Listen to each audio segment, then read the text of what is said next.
사시죠. 인생의 세 가지 풍랑. 인생의 세 가지 풍랑.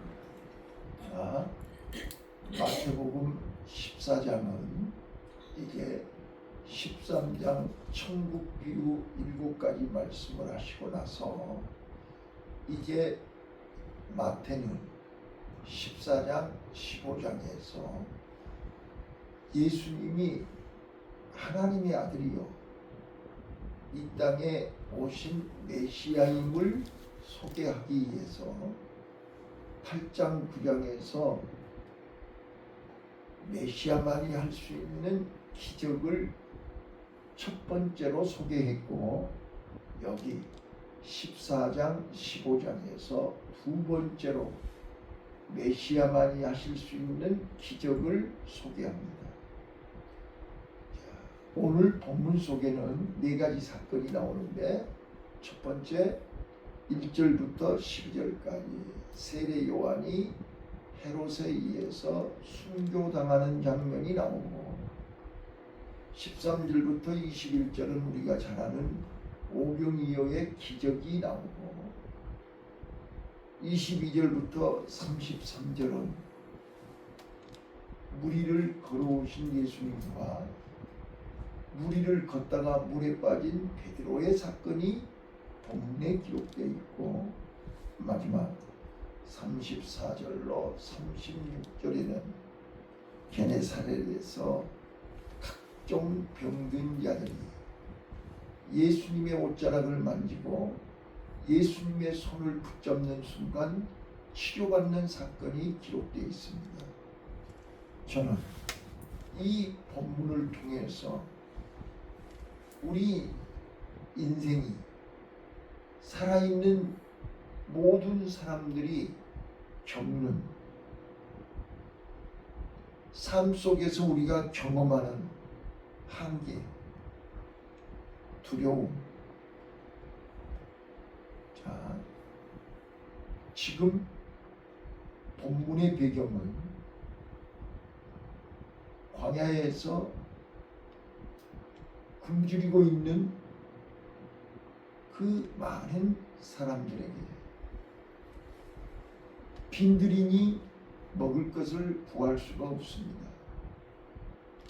자, 우리는 살다 보면 이렇게 빈들에서 돈이 있어도 쓰지를 못하고 힘이 있어도 아무 소용이 없는, 참으로 무기력하고 연약함을 경험할 때가 있을 것입니다. 우리는 한계 상황에서 우리 힘으로 해결할 수 없을 때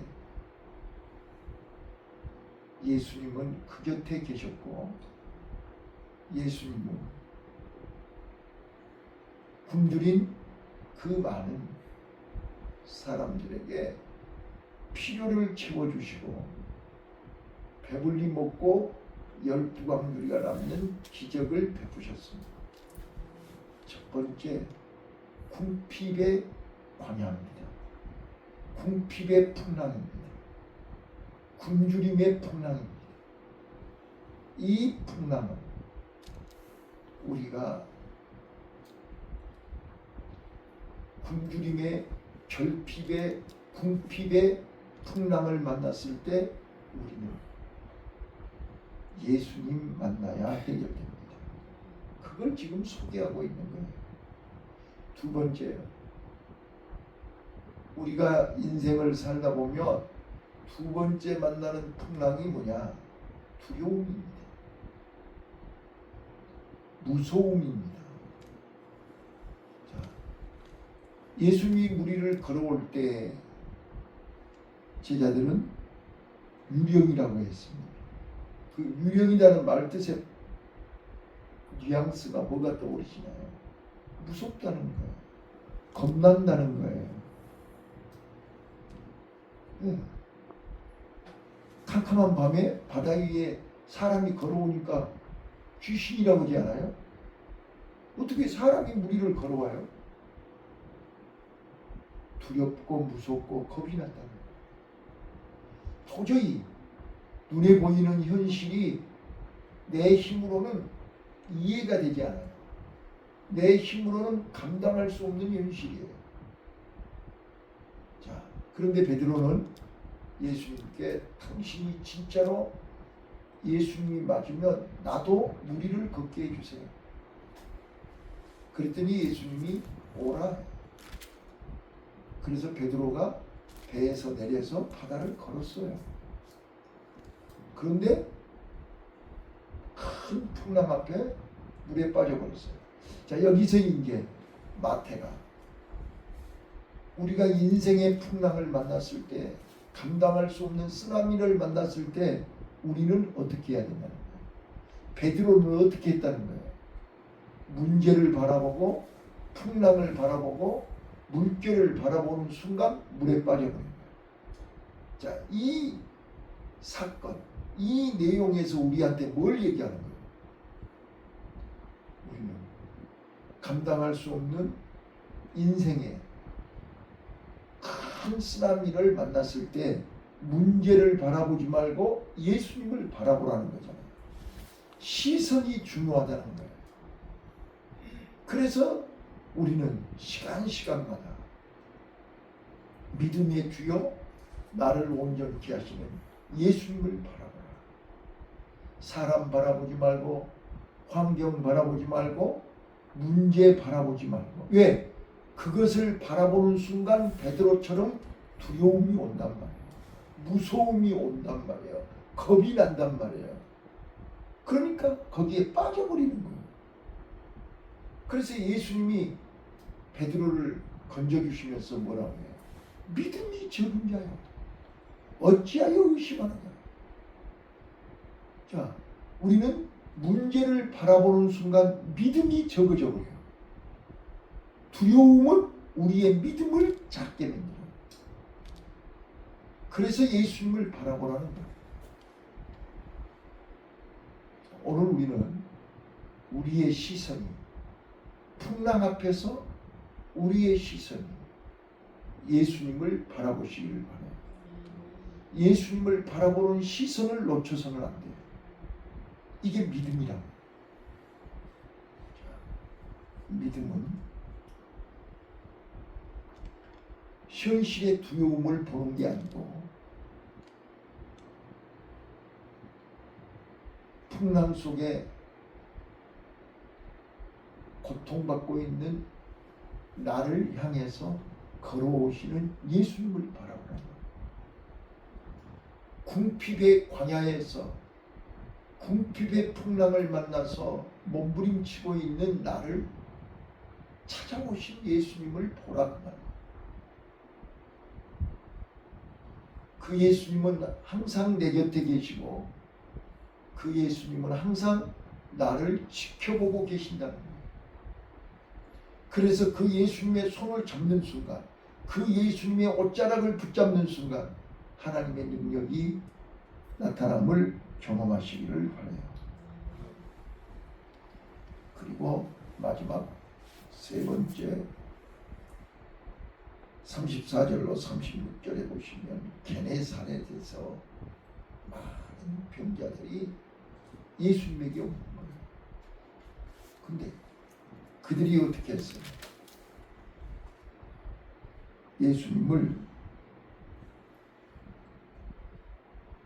믿음으로 예수님의 옷자락을 만지고 예수님의 손을 붙잡는 순간 하나님의 능력이, 하나님의 기적이, 하나님의 역사가 나타나는 거예요. 자, 이제 오늘 제목, 인생의 세 가지 풍랑, 영적인 풍랑, 정신적인 풍랑, 육체적인 풍랑. 자, 우리는 오늘도 이 세 가지 풍랑이 끊임없이 우리에게 다가옵니다. 이 풍랑 앞에서 우리가 해야 할 일이 뭘까요? 어떻게 해야 이 풍랑을 이길 수 있을까요? 자, 오늘 마태는 여기에 해답을 가르쳐 주는 거예요. 예수님을 만나야 된다는 거예요. 예수님의 손을 잡아야 된다는 거예요. 예수님께 빨리 구해야 된다는 거예요. 베드로가 물에 빠졌을 때 즉시 주여 내가 죽겠나이다 나를 건져주소서. 예수님은 즉시 손을 내밀고 물에 빠진 베드로를 건져주신 줄로 믿습니다. 자, 우리는 이 새벽에 하나님의 음성을 들으시오. 자, 우리도 지금 현재 똑같이 이 본문에 나와 있는 사건과 똑같이 우리는 지금 광야에서 빈들에서 어느 누구 도움을 받을 수도 없고 어느 누구가 도와줄 사람도 없는 빈들에서 지금 종일 먹지 못하고 궁핍한 현실, 헐떡거리는 현실, 부족한 현실, 모자란 현실, 지금 광야에서 인생의 광야, 삶의 광야, 우리는 지금 2026년 7월 30일 이 광야 한복판에 서 있지 않습니까? 이때 우리가 해결할 수 있는 방법은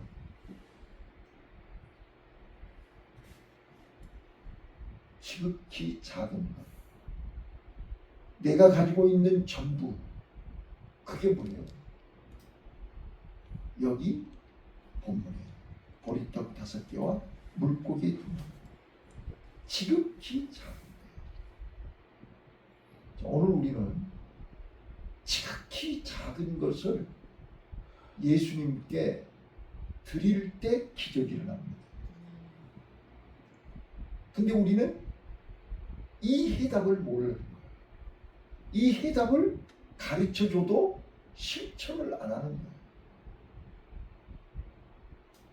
자, 5,000명이, 장정 5,000명이 배부리 먹고 남는 기적은 나 한 사람의 희생입니다. 나 한 사람의 헌신입니다. 나 한 사람이 주님께 믿음으로 내어놓을 때 기적이 일어납니다. 그런데 지금은 보리떡 5개와 물고기 2마리를 하나님께 드릴, 예수님께 드릴 사람이 없습니다. 바로 궁핍의 현장에서 주님은 그 어린아이 도시락을 찾고 있습니다. 그 어린아이를 찾고 있습니다. 창대교회에 이 어린아이가 필요합니다. 여러분 가정에 이 어린아이가 필요합니다. 바로 내가 그 어린아이가 되시기 바랍니다. 보리떡 5개, 물고기 2마리.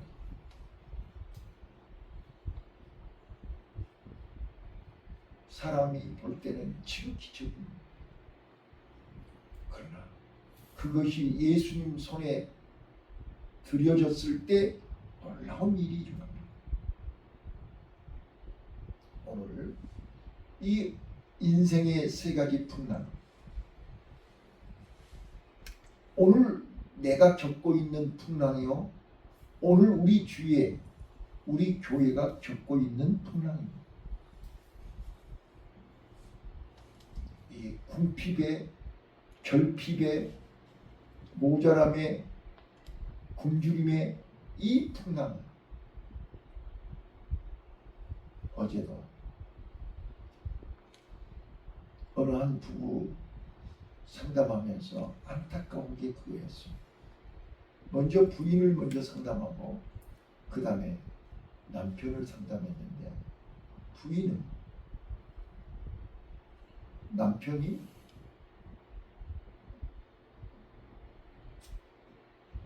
돈을 많이 쓴다고 너무 간섭을 하고 힘들게 하고 그렇다 해서 내가 주부가 쓰면 얼마나 쓰고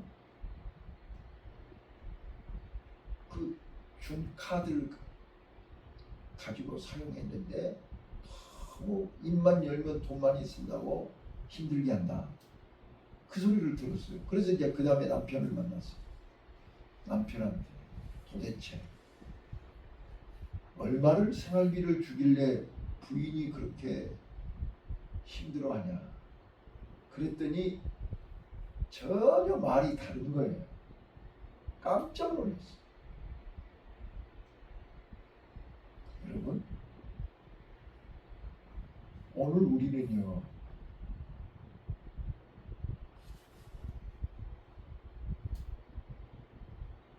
아무리 많고 적음이 중요한 게 아니라 어떻게 쓰느냐가 중요하더라. 어떻게 쓰느냐. 많이 갖다 줘도 많이 써버리면 남는 게 없잖아요. 심지어는 사채까지도 집을 팔아서 빚을 갚아줬다는 거예요. 자기 부모님이 주는 유산을 다 팔아서 부인 빚 갚아줬다는 거예요. 나는 깜짝 놀랐어요. 그런 얘기는 나도 안 하죠. 자, 보세요. 오늘 우리는 삶의 현장에서 내가 쓰고 싶은 대로 다 쓰고 사는 사람 있어요?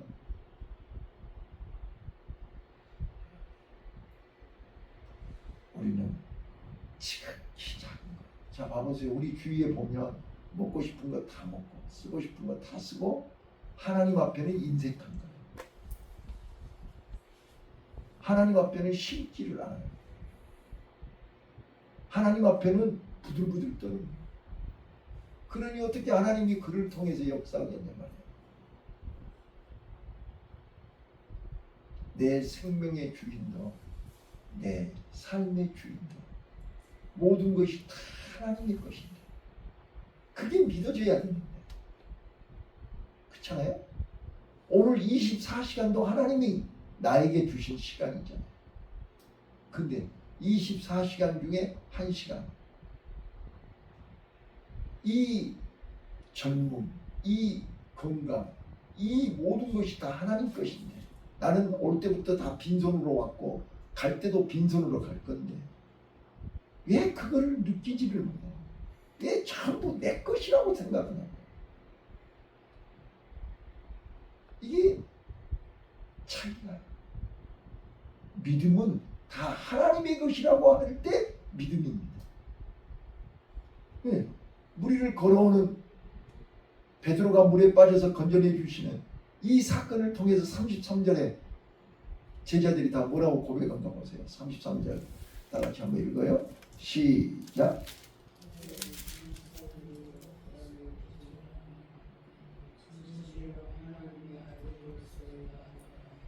예, 이 고백, 이 감정, 이 체험 오늘 나와 여러분이 체험하시기를 바라요.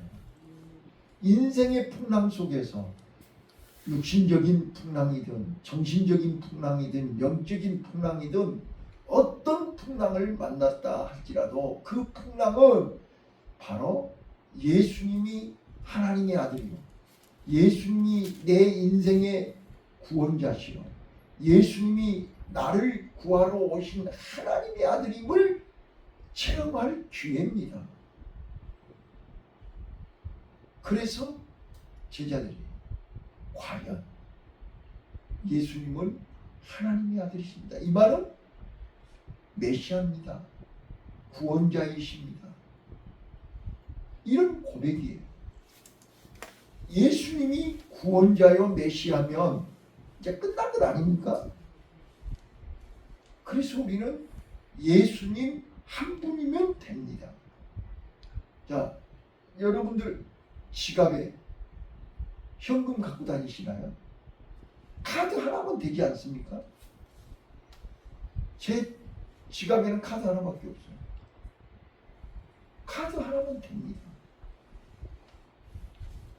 우리가 오늘 하루 사는데 뭐가 그렇게 많이 필요하십니까? 예수 한 분이면 됩니다. 예수 이름으로 사용하시면 됩니다. 예수 이름을 부르면 됩니다. 예수를 붙잡으면 됩니다. 예수님이 함께 하시면 됩니다. 절대절명의 순간에 예수님은 내 곁에 계셨고 그 예수님이 손을 내미셨고 예수님을 붙잡는 순간에 해결됐습니다. 말씀을 마치겠습니다. 여러분, 지금 우리는 어떤 광야를 걷고 계십니까? 어떤 풍랑을 만났습니까? 지금 우리는 한치 앞을 알지 못하는 세계의 급변하는, 어제 일본은 또 7.1 지진이 일어났습니다. 또 엊그저께까지만 해도 코스피가 8,000을 넘었다고, 만을 향해서 곧 간다고 큰소리 빵빵 치던 그 주식이 어제는 6,000선이 무너지고 5,000선으로 내려갔습니다. 우리는 한치 앞을 봅니다. 또 지금 이란과의 전쟁은 지금 일촉즉발입니다. 언제 터질지 모릅니다. 지금 캐나다, 미국 산불은 지금 감당하기 어려울 정도로 지금 엄청난 산불이 유럽과 미국에 꺼지지 않고 있습니다. 남의 집 나라 얘기가 아니고 남의 집 얘기가 아닙니다. 지금 우리는 초유의 폭염과 열대야를 겪고 있습니다.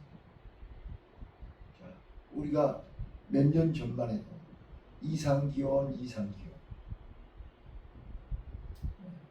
지구가 불타고 있다, 지구가 끓고 있다, 그런 얘기 많이 들으셨어요. 네, 그게 이렇게 빨리, 이렇게 내 당대에 이런 일이, 저는 요즘 우리 교회를 보면서 세상에 내 당대에 이런 일을 내가 직접 경험한다고 믿어지지 않습니다. 현실입니다.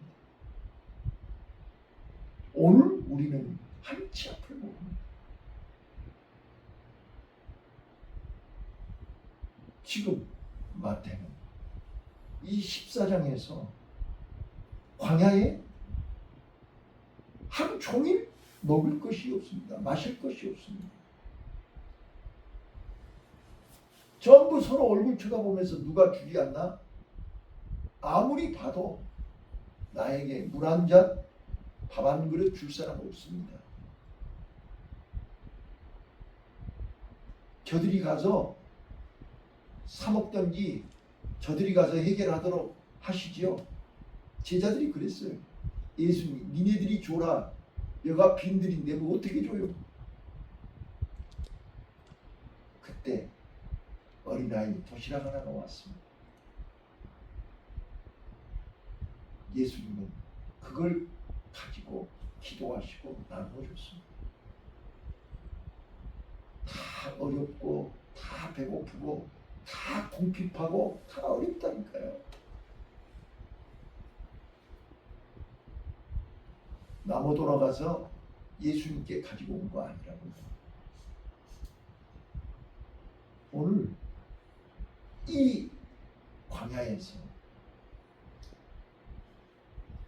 보리떡 5개, 물고기 2개의 주인공을 찾고 있다니까. 그 주인공이 내가 되자고요. 또 물 위를 걸어오는 예수님을 보면서, 자, 지금 여러분을 향해서, 여러분 가정을 향해서 몰려오는 쓰나미를 보세요. 와, 이러다 죽겠네. 이러다 큰일 나네. 위험이라고 하잖아요.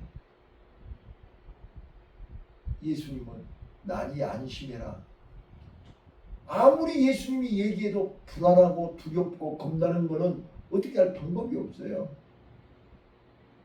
그래서 베드로는 그걸 이겨보려고 진짜라면 나를 물 위에 걷게 해주세요. 예수님은 그래. 네가 안 믿으면 네가 직접 체험해봐. 저는 상담하면서요. 제일 많이 쓰는 용어가 뭔지 아세요? 그 사람들이 나를 모르잖아요. 내가 아무리 얘기해도 안 믿잖아요. 그래서 내가 제일 많이 하는 게 웃자 보는 것도 아니고 옛날에 샘표간장 광고 아시죠? 보고는 몰라요. 들어서도 몰라요. 맛을 보고 맛을 아는 샘표간장. 입맛을 보세요. 향기로운 냄새. 자, 맛을 보고 맛을 아는 거예요. 내가 실제로 해보지 않으면 절대 몰라요. 그래서 예수님이 그래? 너도 맛을 봐봐. 무리를 걸어봐. 근데 우리는요. 무리를 걸으면서도 자꾸 풍랑을 본다는 거예요. 예수 안에 있으면서도 자꾸 세상을 보는 거예요. 예수 이름을 부르면서도 자꾸 사람을 바라보는 거예요. 그러니까 물에 빠지고 절대 그 베드로 마음이 편하지 않아요. 자, 예수님을 바라보면 예수 안에서 참 평안, 내가 너희에게 평안을 주러 왔노라. 세상이 주는 평안과 비교가 되지 않는 참 평안을 주러 왔는데 우리는 예수 안에 있으면서도 불안한 거예요. 염려가 많은 거예요. 걱정이 많은 거예요. 평안이 없는 거예요. 그래서 물에 빠지는 거죠. 그러니까 예수님이 베드로를 향해서 믿음이 적은 자예요. 오늘요 예수 안에서 참 평안을 누리시길 바라요. 이 새벽에 우리가 인생의 어떤 풍랑, 우리가 인생의 어떤 광야에서 어려움을 당해도 예수님이 내 안에 계시고 예수님이 내 곁에 계시면 우리는 참 평안이 임해야 될 줄로 믿습니다. 오늘도 주님이 주시는 참 평안이 나와 여러분에게 임하시기를 예수님 이름으로 축원합니다. 기도하겠습니다.